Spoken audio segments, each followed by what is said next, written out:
Hi అండి, నమస్తే. నా పేరు నాగలక్ష్మి. ఈరోజు మీకు వంకాయ కొత్తిమీర కారం చూపిస్తున్నాను. దానికి కావలసిన ఇంగ్రీడియంట్స్ వంకాయలు ఇలాంటివి గుండ్రటివి తీసుకున్నాను, గుత్తి వంకాయ టైపువి, పచ్చిమిర్చి, కొత్తిమీర ఎక్కువ కావాలి ఒక బౌల్ తీసుకున్నాను, కొంచెంగా ఒక స్పూను చింతపండు గుజ్జు, కొంచెం అల్లం, ఉప్పు, కరివేపాకు, ఆయిల్, ఇంగువ, ఆవాలు, జీలకర్ర, 2 ఎండుమిర్చి, కారం, పసుపు. ఇవండి కావాల్సిన ఇంగ్రీడియంట్స్. ఇప్పుడు మనము ముందుగా ఒక మిక్సీ జార్ తీసుకొని దీనిలో పచ్చిమిర్చి, ఈ అల్లం ముక్కలు, కొంచెం సరిపడా ఉప్పు, కొత్తిమీర వేసేసి దీన్ని గ్రైండ్ చేసుకుందాం.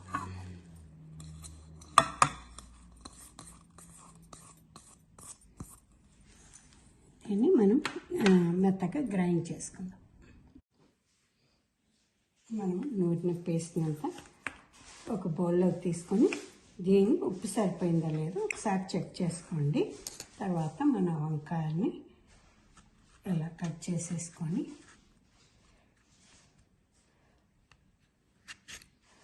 సైడ్ కొంచెం వీటిని ఈ పేస్ట్ని ఇందులో స్టఫ్ చేసేసుకొని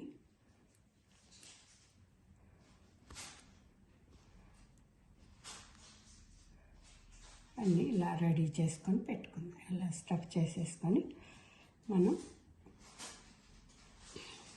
అన్నిటిని ఇలా రెడీ చేసేసుకుంటే ఇప్పుడు స్టవ్ మీద ఒక ప్యాన్ పెట్టేసుకొని ఆయిల్ వేసుకొని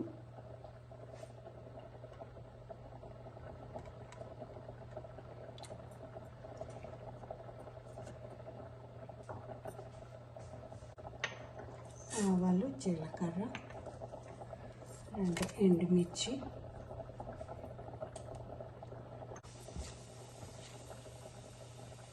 ఆయిల్ వేడి వచ్చింది. ఇప్పుడు మనం స్టఫ్ చేసుకున్న వంకాయల్ని ఇందులో వేసేసుకొని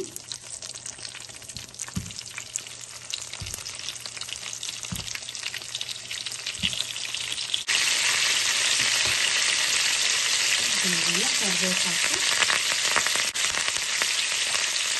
కొంచెం ఇందులో కూడా వేసేసుకుంటే ఇందాక నేను వేడిగా ఉంది కదా, మాడిపోకుండా ఇప్పుడు వేసుకుంటే స్లోగా పెడతాం కాబట్టి అందులో మర్చిపోతాయి.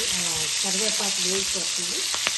లో హీట్లో పెట్టేసేసి మూత పెట్టేసి వీటిని మగ్గిస్తున్నాము. మంచిగా సాఫ్ట్ అయ్యే వరకు తిరిపిస్తున్నాము. మూత పెట్టేసి స్లోగా పెట్టుకోవాలి. ఇప్పుడు వంకాయలు చేద్దాము. నేను మధ్యలో 2 సార్లు కలిపాను.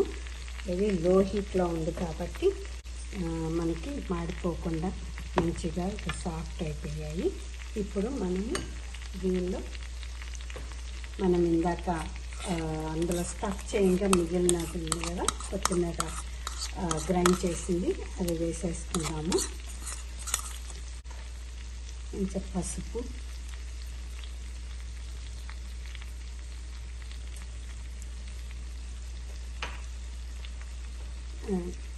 నానబెట్టి గుజ్జు తీసుకొని ఉంచుకున్న చింతపండు,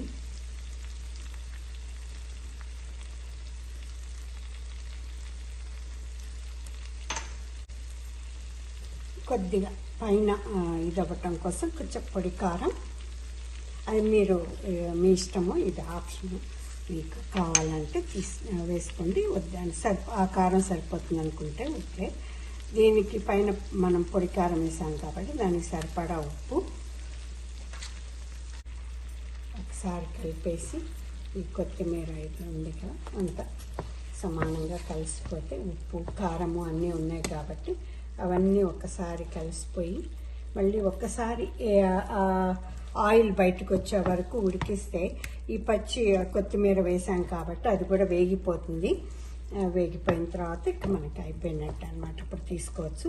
ఒక 5 మినిట్స్ ఆ వాటర్ పోసాం కదా, ఆ వాటర్ ఇది అయ్యే వరకు, ఈ కొత్తిమీర వేగే వరకు ఒక 2 నిమిషాలు లో ఫ్లేమ్లో ఉంచేసేసి ఇంకా మనం బంద్ చేసుకోవచ్చు అనమాట. మళ్ళీ మూత పెట్టేసేసి ఒక 2 నిమిషాలు, 2-3 నిమిషాల కంటే ఎక్కువ పట్టదు. ఎక్కువ నీళ్లు పోయలేదు కదా మనం, సరిపోతుంది. ఓకే, మన వంకాయలు ఎంతవరకు వచ్చిందో చూద్దాం. అంత ఆయిల్ బయటకు వచ్చింది, ఉడికిపోయింది. ఇంకా మనం స్టవ్ బంద్ చేసేసుకొని సర్వింగ్ బౌల్లోకి తీసేసుకుంటాం. ఇదండి మన వంకాయ కొత్తిమీర కారం. వేడివేడి అన్నంలోకి తింటే చాలా బాగుంటుంది. అందరూ ఒకసారి తప్పనిసరిగా ట్రై చేసి ఎలా ఉందో చెప్తారని ఆశిస్తాను. మీకు ఈ వీడియో తప్పనిసరిగా నచ్చుతుందని కూడా అనుకుంటున్నాను. మీకు ఈ వీడియో కనుక నచ్చితే లైక్ చేయండి, సబ్స్క్రైబ్ చేయండి, షేర్ చేయండి. Thank you. బాయ్.